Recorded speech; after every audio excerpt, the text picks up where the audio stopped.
Assalamualaikum warahmatullahi wabarakatuh. Selamat pagi. Kembali lagi bersama Bu Safitri. Kali ini kita akan belajar mata pelajaran IPA tentang sistem pencernaan. Sebelumnya, apakah ada yang tahu apa itu sistem pencernaan manusia? Ya, pencernaan atau sistem pencernaan merupakan proses penguraian makanan yang semula keras menjadi lebih halus dan mudah dicerna oleh tubuh. Adapun bagian-bagian pencernaan manusia terdiri dari mulut, kerongkongan, lambung, usus halus, usus besar, dan anus. Bagian pencernaan yang pertama adalah rongga mulut.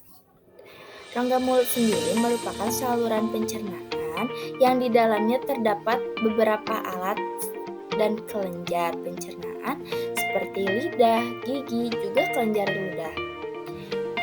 Lidah sendiri berfungsi untuk mengatur makanan pada saat kita mengunyah dan untuk mendorong makanan supaya dapat masuk ke dalam kerongkongan. Selain pada itu, lidah juga memiliki fungsi untuk indera pengecap rasa seperti manis, asin, pahit, masam, dan pedas. Kemudian ada gigi. Gigi digolongkan berdasarkan fungsinya. Ada 3 jenis kelompok, antara lain gigi seri yang mempunyai fungsi untuk memotong makanan, kedua, gigi taring yang berfungsi untuk merobek makanan, dan yang ketiga, gigi geraham yang berfungsi untuk menggilas dan mengunyah makanan. Yang selanjutnya yaitu kerongkongan atau esophagus, adalah saluran makanan dari mulut menuju lambung. Adapun panjang kerongkong yaitu sekitar 20 cm. Kerongkong bisa melakukan gerakan meremas-remas makanan, dapat terdorong dari dan masuk ke dalam lambung.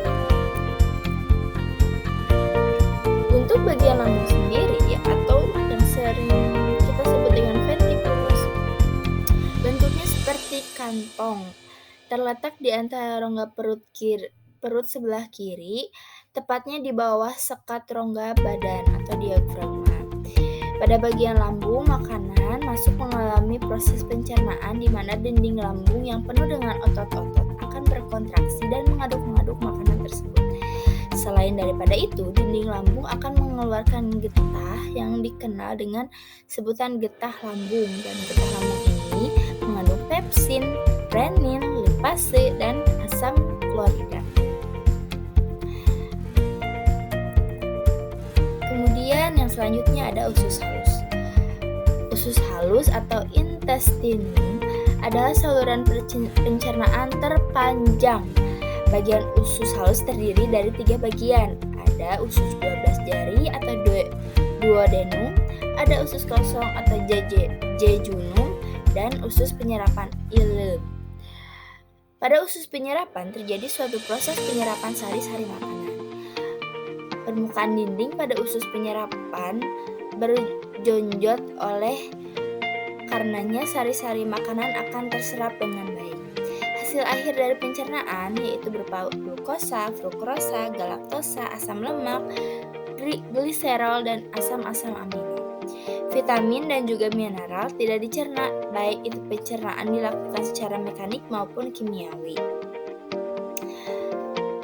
Lalu zat-zat tersebut diedarkan ke seluruh tubuh. Asam lemak diserap oleh getah bening, pembuluh getah bening bermuara pada pembuluh darah. Untuk selanjutnya usus besar.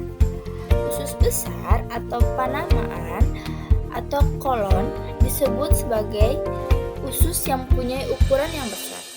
Sisa-sisa atas proses pencernaan dari usus halus akan diserap ke usus besar. Usus besar mempunyai tambahan usus yang disebut usus buntu atau sekum. Pada ujung usus buntu terdapat adanya usus tambahan yang disebut umbai cacing atau appendix. Jika terjadi peradangan pada usus buntu atau disebut appendicitis, secara umum appendix tersebut akan dipotong. Fungsi utama dari usus besar sendiri yaitu untuk mengatur kadar air dalam sisa pencernaan. Jika kelebihan, maka air dalam sisa pencernaan tersebut akan diserap oleh usus besar. Demikian juga dengan kondisi sebaliknya. Di dalam usus besar terdapat adanya bakteri coli atau Escherichia coli yang mempunyai peran membusukkan atas sisa makanan atau sisa pencernaan menjadi kotoran. Oleh sebab itu, kotoran menjadi lunak dan mudah dikeluarkan. Untuk yang selanjutnya adalah anus. Bagian akhir dari usus besar yang panjangnya sekitar 15 cm atau kita kenal dengan rektum atau lubang pelepasan atau juga anus. Rektum bermuara pada anus. Proses pengeluaran kotoran juga disebut dengan defekasi. Jadi untuk saluran pencernaan itu, makanan masuk melalui mulut, dikunyah hingga lumat dan dibantu oleh ludah, kemudian masuk melalui kerongkongan, didorong dengan gerakan peristaltik dan masuk ke usus. Di usus juga diolah lagi dengan diremas-remas dan juga adanya enzim-enzim yang lebih menghaluskan makanan. Kemudian masuk ke usus halus untuk melalui penyerapan dan usus besar untuk penyerapan air dan sebagainya. Kemudian keluar sisa-sisa makanan yang tidak terpakai menjadi kotoran atau fases yang keluar melalui anus. Terima kasih atas perhatiannya, semoga bermanfaat. Assalamualaikum warahmatullahi wabarakatuh.